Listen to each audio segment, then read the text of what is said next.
नमस्कार, मैं कमल आग्ने। हिंदी दिवस की आप सभी को शुभकामनाएं। वह भाषा जिसने हमें शब्द दिए हैं, जिसने हमें अभिव्यक्ति दी है, उस हिंदी भाषा का मैं बहुत बहुत ऋणी हूँ। आज तक जीवन में मैंने सारी कविताएं लगभग हिंदी में ही लिखी है। पहली बार आपको हिंदी पर कविता सुनाने जा रहा हूँ। हिंदी भाषा हमारे लिए क्या है, एक साहित्यकार के लिए क्या है, एक कवि के लिए क्या है। जब हमारे देश में जब कोई लिखने बैठता है तब उसकी क्या स्थिति होती है, कुछ पंक्तियों के माध्यम से, कविता के माध्यम से मैं बात रखना चाहता हूँ कि लेखनी चला अपनी लेकर भावों का कोश धनी लेकर, लेखनी चला अपनी लेकर भावों का कोश धनी लेकर, लेकिन इसका क्या करना है, आखिर या कहाँ उतरना है, कैसे पृष्ठों पर आएगा, ये मुझको कौन बताएगा। फिर दिया समय ने समाधान, भाषा लिपि है इसका निदान। फिर दीप जला अभिलाषा का, आया विचार एक भाषा का। जिस भाषा में बीता बचपन, जिस भाषा में बीता बचपन, तुतलाकर जिसमें कहे वचन, जिसके सीखे थे स्वर व्यंजन, जिसमें विकसित अपना चिंतन, व्यापक है जिसकी वर्णमाल, है शब्द कोश जिसका विशाल, जो सर्वाधिक वैज्ञानिक है, उच्चारण तक व्यवहारिक है, हर ध्वनि का है लिप चिन्ह अलग, लोहा जिसका माने है जग।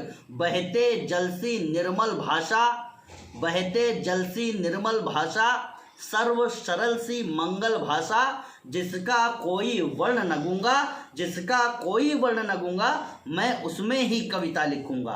एक भी साइलेंट शब्द हमारे अंदर नहीं है।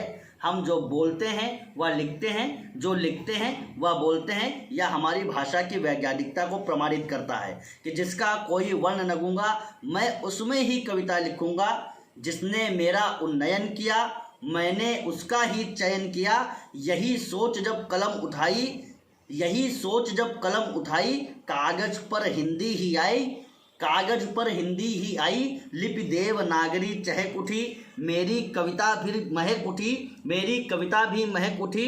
इसके व्यंजन और स्वर प्रणम्य, हिंदी का हर अक्षर प्रणम्य। जैसे माँ गंगा कालिंदी, वैसे ही अपनी माँ हिंदी। जैसे माँ गंगा कालिंदी, वैसे ही अपनी माँ हिंदी। गंगा कालिंदी सरस्वती, गंगा कालिंदी सरस्वती, जय जय माँ हिंदी सरस्वती। कभी शीश झुकाकर बार बार, कभी शीश झुकाकर बार बार, करता हिंदी को नमस्कार, करता हिंदी को नमस्कार। आप सभी लोग अपने जीवन में हिंदी भाषा का ठीक से प्रयोग करें। अपने बच्चों को भी इस भाषा के प्रति रुझान प्रकट करवाएं और उनको इस बात का संबल दें कि वे अगर हिंदी बोलेंगे तो उनके साथ कोई भेदभाव नहीं किया जाएगा, जैसा कि आजकल बहुत जगह होता है। आप सबका बहुत बहुत आभार, धन्यवाद।